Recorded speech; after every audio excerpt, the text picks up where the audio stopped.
Welcome back. وزیراعظم شہباز شریف کہتے ہیں ہماری افواج نے دشمن کو وہ سبق سکھایا جو قیامت تک یاد رہے گا۔ قوم سیسا پلائی دیوار کی طرح پاک افواج کے ساتھ کھڑی ہے۔ اس قابل فخر واقعے نے پاکستان کو ناقابل تسخیر بنا دیا۔ یہ کامیابی مسلح افواج کی مربوط حکمت عملی کی بدولت ملی۔ یہ عظیم فتح بالخصوص سپہ سالار جنرل سید عاصم منیر کے بہترین کوارڈینیشن کی مرہون منت ہے۔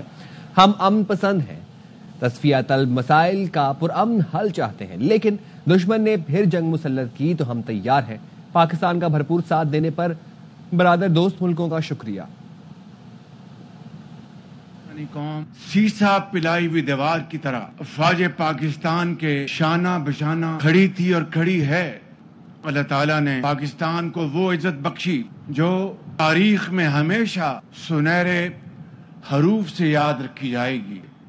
یہ وہ تاریخ کا قابل فخر یہ واقعہ ہے جس نے پاکستان کو ناقابل تسخیر بنا دیا ہے۔ آپ کی یہ کامیابی افواج پاکستان کی مربوط حکمت عملی بالخصوص سپہ سالار جنرل سید عاصم منیر کی بہترین کوارڈینیشن کی مرہون منت ہے۔ ہم ایک امن پسند قوم ہیں، تصفیہ طلب مسائل کا پرامن حل چاہتے ہیں، لیکن اگر ہم پر جنگ کبھی دوبارہ مسلط کی گئی تو دشمن ہمیں ہمیشہ تیار پائے گا۔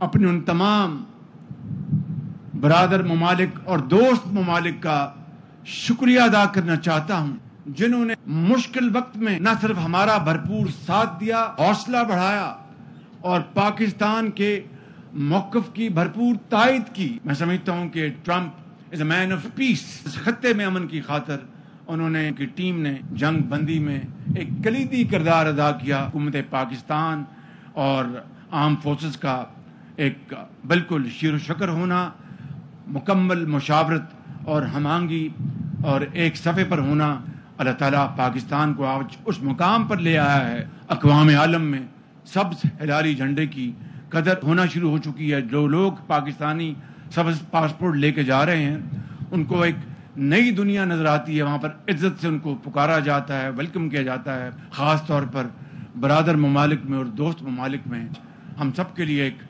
بہت عزت اور وقار کا دن ہے۔ پاکستانی شارکس نے بھارتی ویلز کو مار بھگایا۔ پاک بحریہ کی تیاری دیکھ کر ہم سے 5 گنا بڑی بھارتی نیوی مفلوج نظر آئی۔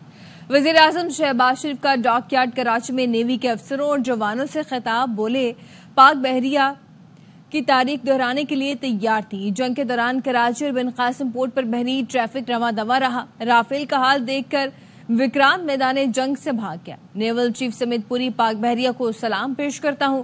دشمن بھی اعتراف کرتا ہے کہ پاک نیوی نے خطے میں طاقت کا توازن بدل کر رکھ دیا ہے۔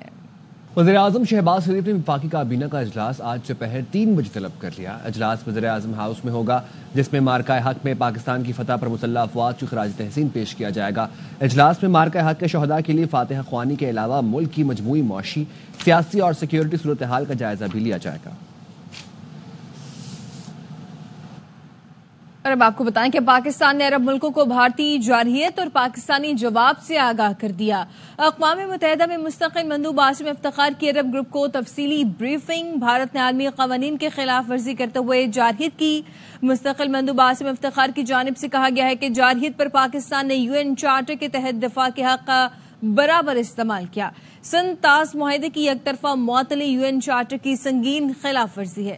مسئلہ کشمیر کے حل کے بغیر پائیدار امن قائم نہیں ہو سکتا۔ اقوام متحدہ کی قراردادوں کے مطابق مسئلہ کشمیر حل کیا جائے۔ پاکستان نے عرب ملکوں کو بھارتی جارحیت اور پاکستانی جواب سے آگاہ کر دیا ہے۔ اقوام متحدہ میں مستقل مندوب عاصم افتخار کی عرب گروپ کو تفصیلی بریفنگ۔ بھارت نے عالمی قوانین کے خلاف ورزی کرتے ہوئے جارحیت کی۔ مستقل مندوب عاصم افتخار کی جانب سے کہا گیا ہے کہ جارحیت پر پاکستان نے UN چارٹر کے تحت دفاع کے حق کا برابر استعمال کیا۔ سن تاز معاہدے کی ایک طرفہ معطلی UN چارٹر کی سنگین خلاف ورزی ہے۔ مسئلہ کشمیر کے حل کے بغیر پائیدار امن قائم نہیں ہو سکتا۔ اقوام متحدہ کی قراردادوں کے مطابق مسئلہ کشمیر حل کیا جائے۔ بھارت نے اکسایا تو رد عمل فوری اور بے رحمانہ ہوگا۔ بھارتی تسلط کے سامنے کبھی نہیں جھکیں گے۔ DGISPR کا 2 ٹوک اعلان۔